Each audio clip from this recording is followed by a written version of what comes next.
Hello everyone! Welcome back to DOK GILMAC online tutorial. This time, I will be discussing topic under pre-calculus or trigonometry. The topic I will be discussing for today's tutorial is all about coterminal angles. Angles in standard position which have the same terminal side are coterminal angles. Consider the figure at the right.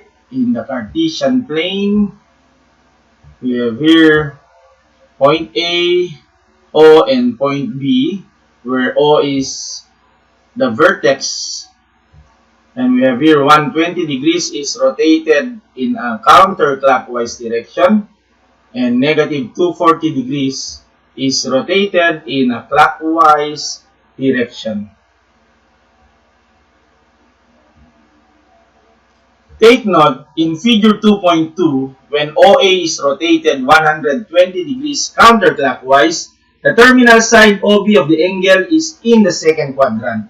When OA is rotated 240 degrees clockwise, the terminal side is also OB. In standard position, an angle 120 degrees and an angle negative 240 degrees have the same terminal side.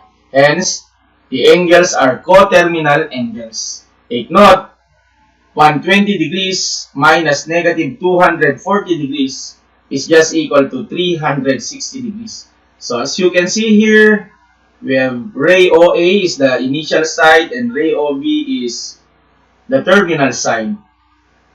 So 120 degrees and negative 240 degrees have the same terminal side. So therefore, they are called coterminal angles.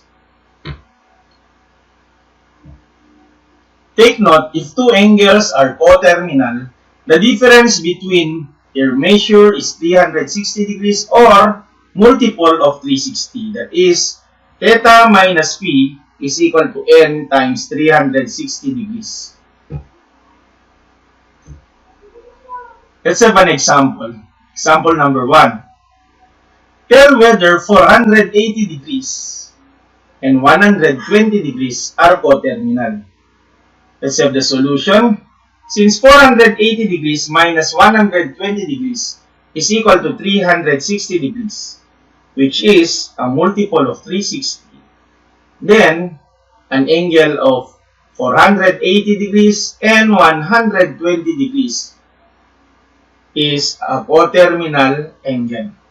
So they are coterminal angles. Okay, so take note of that. Since their difference is a multiple of 360 degrees. Now let's have example number 2. Tell whether the angles negative 810 degrees and negative 90 degrees are coterminal. Now let's have the difference. Negative 810 degrees minus negative 90 degrees is just equal to negative 720 degrees. If you are to divide this by 360, this is just equal to negative 2, which means negative 720 degrees is a multiple of 360 degrees. Therefore, we can say that negative 810 degrees and negative 90 degrees are coterminal angles. Take note, to find theta that is coterminal to a given angle phi, add multiples of 360 degrees or n times 360, that is, theta is equal to phi plus n times 360 degrees. Let's have an example. Example number 3. Suppose ray ON is the terminal side of angle MON, which is in standard position. Find the measure of angle theta coterminal with angle MON, which is equal to 50 degrees with 2 rotations counterclockwise. Let's have the solution. Theta is equal to 50 degrees plus 2 times 360 degrees, since it is given that we must determine the coterminal of angle MON with 2 rotations counterclockwise. So we add twice of 360 to 50, then we have 50 degrees plus 720 degrees, so that is just equal to 770 degrees. Consider the graph in the Cartesian plane. So we have here, okay, 50 degrees, then 2 rotations counterclockwise, that is 770. So as you can see, they have the same terminal side. So 50 degrees and 770 degrees are coterminal angles. So as you can see, angle MON is 50 degrees. Then with 2 rotations counterclockwise, we have 770 degrees. Example number 4. Suppose ray ON is the terminal side of angle MON which is in standard position. Find the measure of angle theta coterminal with angle MON which is equal to 50 degrees with 1 rotation clockwise.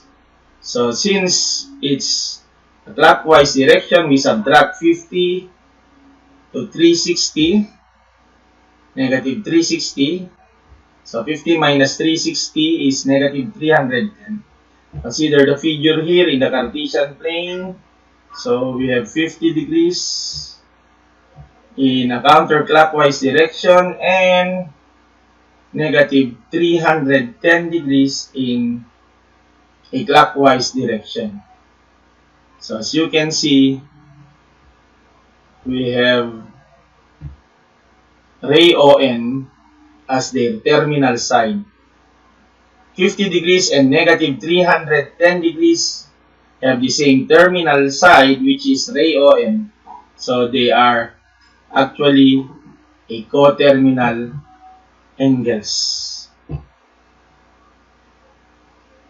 Example number 5. Find the coterminal of theta equals 60 degrees. 1 positive and 1 negative. Okay, theta is 60 degrees. For a positive angle, we add 360 degrees to 60. So we have 60 plus 360 is just equal to 420 degrees. Now, for a negative angle, we just subtract. Get the difference of 60 and 360. Okay, so 60 minus 360, I should say, is equal to negative 300 degrees. Okay, so that's the negative coterminal of 60 degrees, negative 300 degrees.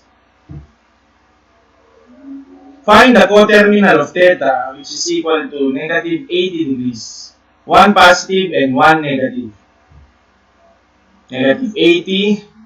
So for a positive angle, we add 360 to negative 80. So we have 280 degrees. Negative 80 plus 360 is 280 degrees. Then for a negative coterminal of 60, so 60 minus 360 is just equal to negative 440 degrees. Again, I would like to thank you for watching and stand by for my next tutorial, and may God bless us all.